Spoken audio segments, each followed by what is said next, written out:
Hello student, एक बार फिर से आपका स्वागत है आपके अपने स्मार्ट स्टडी क्लासेस में। हाँ, तो हमारी इंग्लिश ग्रामर क्लास चल रही थी और जिसमें चल रही थी आपकी न्यू सीरीज 28 मार्क्स। तो देखो, इस सीरीज़ में हमने आपको बता चुके हैं कि यदि आप इस सीरीज़ को पूरा देखते हैं तो आप 28 नंबर बहुत ही आसानी से प्राप्त कर सकते हैं। आपको बिल्कुल भी समस्या नहीं होगी, बिल्कुल भी दिक्कत नहीं होगी, क्योंकि ये जो सीरीज़ है इससे आपको बहुत ही फ़ायदा मिलेगा। देखो, 28 मार्क्स तो मिलेंगे आपको, लेकिन इसके अतिरिक्त आपकी और भी बहुत चीज़ें हैं जो इंटरमीडिएट में आती हैं, वो भी आपकी इसी पर डिपेंड हैं। जैसे कि मान लीजिए लॉन्ग क्वेश्चन आते हैं या शॉर्ट क्वेश्चन आते हैं। अब आपको क्या करेंगे, उनको आपको याद करना पड़ेगा, याद करके फिर लिखना पड़ेगा। लेकिन यदि आप इस सीरीज़ को पूरा देखते हो तो आप ट्रांसलेशन को बहुत ही अच्छी तरह से सीख जाओगे। ट्रांसलेशन जो होता है कि हिंदी से इंग्लिश बनाना, क्या होता है, हिंदी से इंग्लिश बनाना। तो क्या करोगे, आप चैप्टर की पूरी समरी आपके माइंड में है ही है, आपको चैप्टर की पूरी हिंदी आपको याद है। फिर क्या करोगे कि जो उस क्वेश्चन में पूछा गया है आप अपने माइंड में उसकी हिंदी बनाओगे और कॉपी पर उसकी इंग्लिश बना दोगे, तो आपका जो क्वेश्चन है वो कंप्लीट हो जाएगा, नहीं हो जाएगा। तो इससे आपको बहुत ही बेनिफिट मिलेगा। यदि आप इस सीरीज़ को डेली देखते हो, बिल्कुल भी मिस नहीं करते हो, तो मैं इस बात की गारंटी दे सकता हूँ कि आपको बहुत ज़्यादा फ़ायदा होगा। आपके 28 मार्क्स तो मिलने हैं ही हैं, उसके अतिरिक्त भी आपको और भी जो आपके क्वेश्चन हैं उसमें भी आपको बहुत ज़्यादा हेल्प मिलेगी। इसलिए आप इस सीरीज़ को डेली देखोगे, एक भी दिन मिस नहीं करोगे और वीडियो को लाइक शेयर भी किया करोगे, ठीक है ना, क्योंकि जो आप लाइक शेयर करते हो उससे हमें बहुत ज़्यादा मोटिवेशन मिलता है, ठीक है ना। तो हमारी चल रही थी न्यू सीरीज 28 मार्क्स, जिसमें हमने 3 चीज़ों को लिया है। क्या है, पहला है आपका ट्रांसलेशन, दूसरा है आपका ऐसे और तीसरा है अनसीन पैसेज। इस तरह से आपके टोटल मिला के 28 मार्क्स होते हैं। तो आपका पहला ही पॉइंट चल रहा है हमारा ट्रांसलेशन हिंदी टू इंग्लिश। इसमें हम आपको बताएंगे कि हिंदी से इंग्लिश किस तरह से बनाई जाती है। तो जिसमें हम देखो आपको सारे पॉइंट लिखा चुके हैं, 28 यानी कि 39 पॉइंट हमने आपको लिखाए हैं, जिसमें हम 1 बाय 1 देखो, कुछ बड़े पॉइंट हैं तो उसमें टाइम लग सकता है, नहीं तो हमारा उद्देश्य ये है कि हम 3 या 4 पॉइंट एक दिन में क्लियर कराया करेंगे। इस तरह से आपकी 10-12 वीडियो में पूरी तरह से आपका मामला फिनिश हो जाएगा। लेकिन आपको बिल्कुल चिंता नहीं करनी है, एग्ज़ाम से पहले आपका हर चीज़ जो भी आपके पेपर में आता है वो आपको हर चीज़ कराई जाएगी। और इसके साथ साथ हम बहुत और सी चीज़ें कराएंगे, जैसे कि आपको क्वेश्चन पेपर आते कैसे होता है और इसके जो पुराने पेपर हैं वो भी आपको समझाएंगे अनसॉल्व के माध्यम से। तो बिल्कुल भी आपको चिंता करने की जरूरत नहीं है। इंग्लिश में आपकी हम कुछ भी चीज़ नहीं छोड़ेंगे। एग्ज़ाम में आप ये नहीं कह सकते हो कि सर हमारा 1 नंबर का ये छूट गया, आधे नंबर का ये छूट गया, 2 का ये रह गया। आपको ये कहने का बिल्कुल भी मौका नहीं मिलेगा यदि आप हमारी इस सीरीज़ को देखते हो, ठीक है। तो ज़्यादा समय वेस्ट न करते हुए चलते हैं अपने टॉपिक की ओर। Class 12th English grammar new series 28 marks, यानी कि आपकी न्यू सीरीज 28 मार्क्स चल रही है और जिसमें हम आपको पहला पॉइंट उसका करा चुके हैं, अनुवाद के नियम। आज इसका दूसरा पॉइंट स्टार्ट होगा आपका सेंटेंस। सेंटेंस को हिंदी में बोलते हैं वाक्य। क्या बोलते हैं, वाक्य।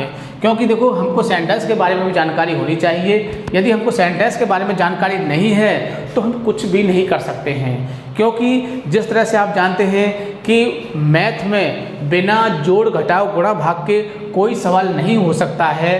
क्योंकि यदि आपने पूरा मैथ सीख लिया, मान लीजिए, और क्योंकि मैथ में यही कहा जाता है मान लीजिए, इसलिए मेरे मुँह से भी निकल गया मान लीजिए।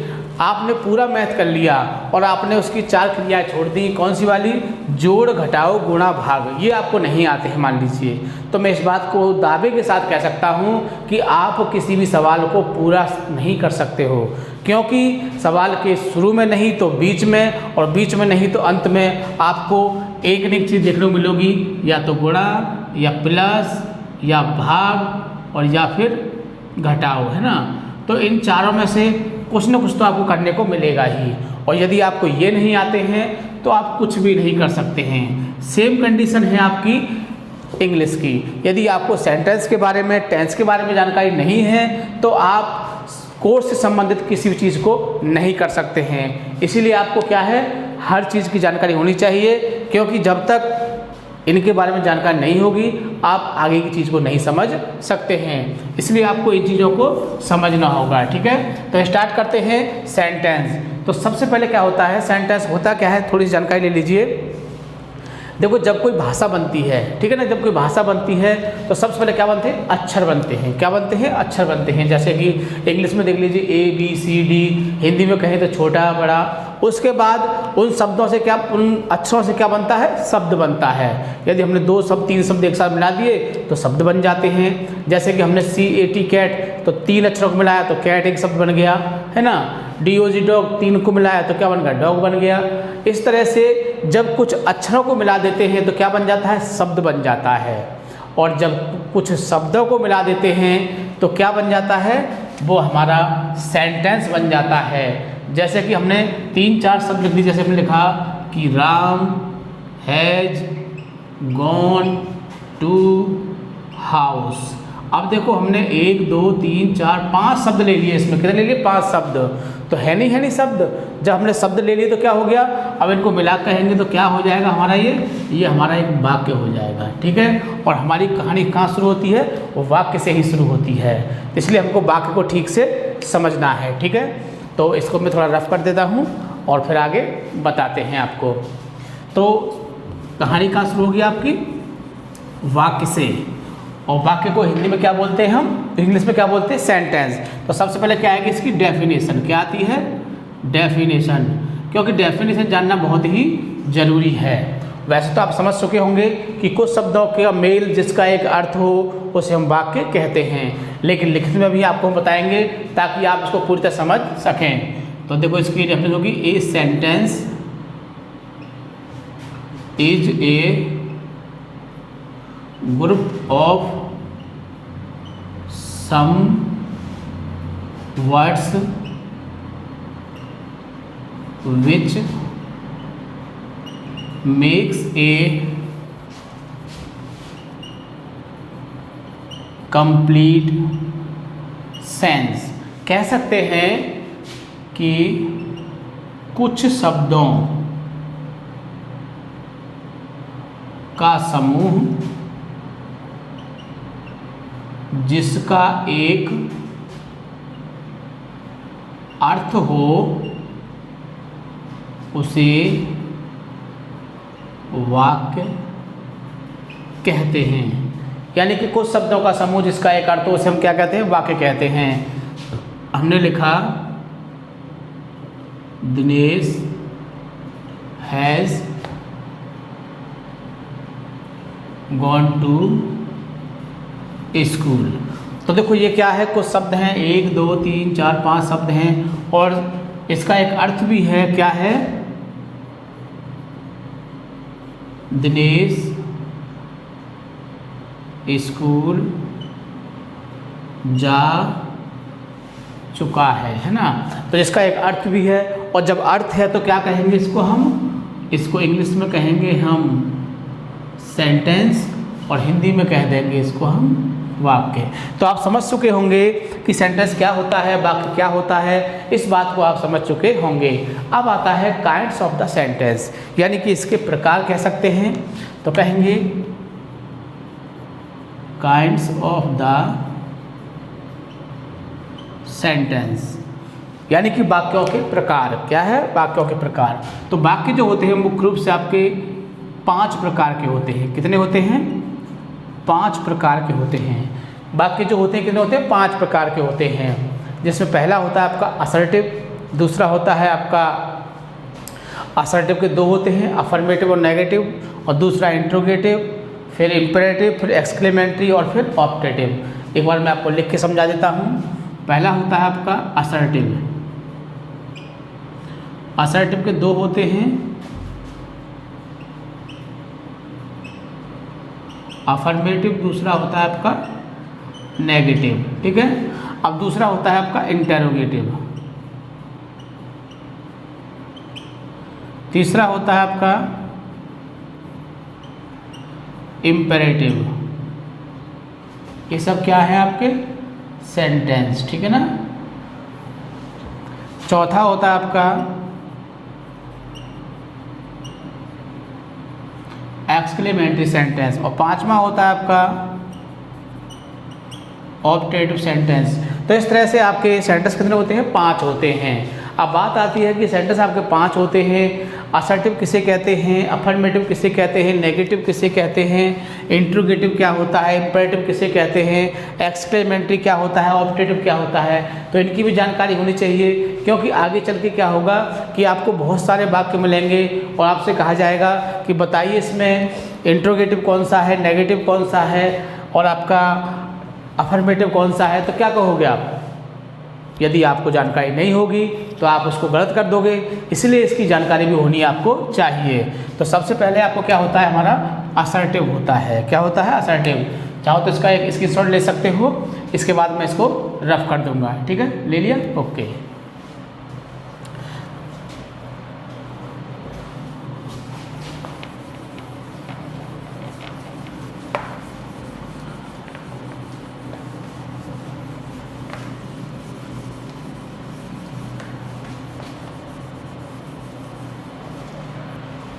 तो देखिए पहला होता है आपका कौन सा है? असर्टिव। कौन सा है? असर्टिव। और असर्टिव के अंदर क्या आता है? पहला ही आता है असर्टिव के अंदर आता है आपका अफर्मेटिव।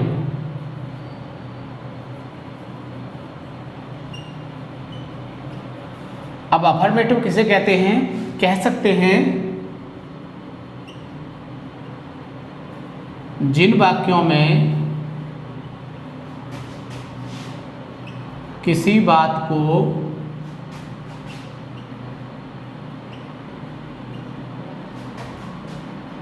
केवल स्वीकार किया जाए तो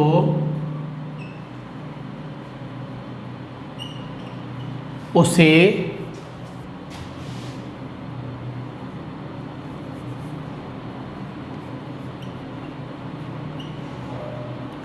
affirmative sentence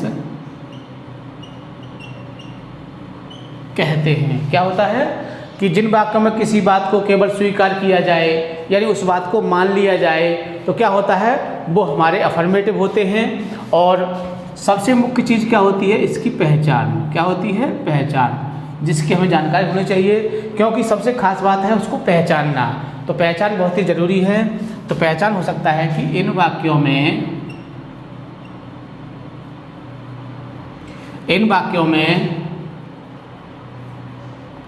why, what, who, where, when, no, not, never, nothing आदि शब्द नहीं आते हैं। यानी कि इन वाक्यों में क्या होता है? Why, what, who, where, when, no, not, never, nothing, ये शब्द इसमें नहीं आते हैं। तथा इन वाक्यों के शुरू में सब्जेक्ट तथा अंत में फुल स्टॉप लगा होता है। तो अब तो आप बहुत ही आसानी से पहचान सकते हो कि इन वाक्यों के शुरू में क्या होगा? सब्जेक्ट, और अंत में क्या होगा? फुल स्टॉप, और इसमें ये शब्द नहीं होते हैं। तो देखो मैं इसे एग्जाम्पल से क्लियर कर देता हूँ। Meera is writing a letter. तो Meera is writing a letter, मैं कहूँ बताइए इसमें कौन सा सेंटेंस है? तो आप क्या कहोगे? इसमें देखो नहीं भाई भाट हो दे रहा है, नहीं इसमें नो नॉट कुछ भी दिया है, शुरू में सब्जेक्ट दिया है हमारी मीरा, और अंत में हमको फुल स्टॉप दिया है। तो कह सकते हैं कि हमारा क्या है, ये हमारा अफर्मेटिव है। अच्छा, एक और बात कह सकते हैं इसमें, ये अफर्मेटिव तो है ही है, लेकिन अफर्मेटिव किसके अंदर आता है? असर्टिव के। किसके आता है? असर्टिव के। तो हम इसको असर्टिव भी कह सकते हैं। ठीक है ना? यदि आप गलती से असर्टिव लिख जाते हैं, इसको भूल जाते हैं अफर्मेटिव, तो इसको आप असर्टिव भी कर सकते हैं। ठीक है ना? एक और एग्जांपल देख लीजिए। The mother कुक्स the food. इसमें भी देखो द मदर आ गया और फुल स्टॉप आ गया, तो ये भी क्या हो जाएगा, ये भी आपका अफर्मेटिव हो जाएगा। अब इसका ही देखो पहला पॉइंट था हमारा अफर्मेटिव और दूसरा है इसका नेगेटिव, तो इसको भी समझ लीजिए आप। नेगेटिव क्या होता है, हिंदी में इसको बोलते हैं नकारात्मक वाक्य। क्या बोलते हैं, नकारात्मक, क्योंकि हिंदी में भी आपको पता होना चाहिए। तो जिन वाक्यों में कह सकते हैं इसकी परिभाषा, जिन वाक्यों में किसी बात को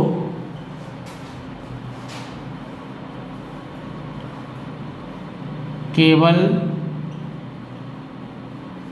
अस्वीकार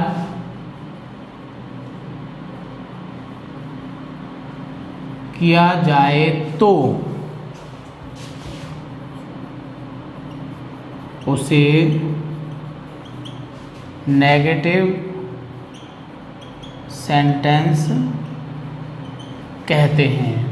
तो पता चल जाएगा किसी बात को अस्वीकार किया जाए, लेकिन मुख्य बात क्या होती है इसकी पहचान, क्योंकि जब तक आपको पहचान याद नहीं होगी आप इसको नहीं पहचान सकते हैं। तो कह सकते हैं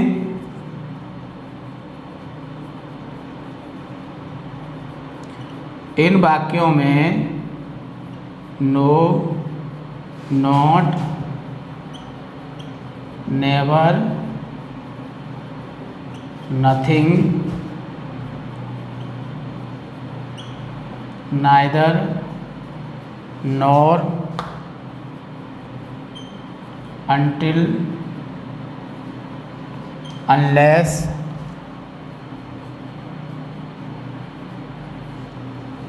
nobody,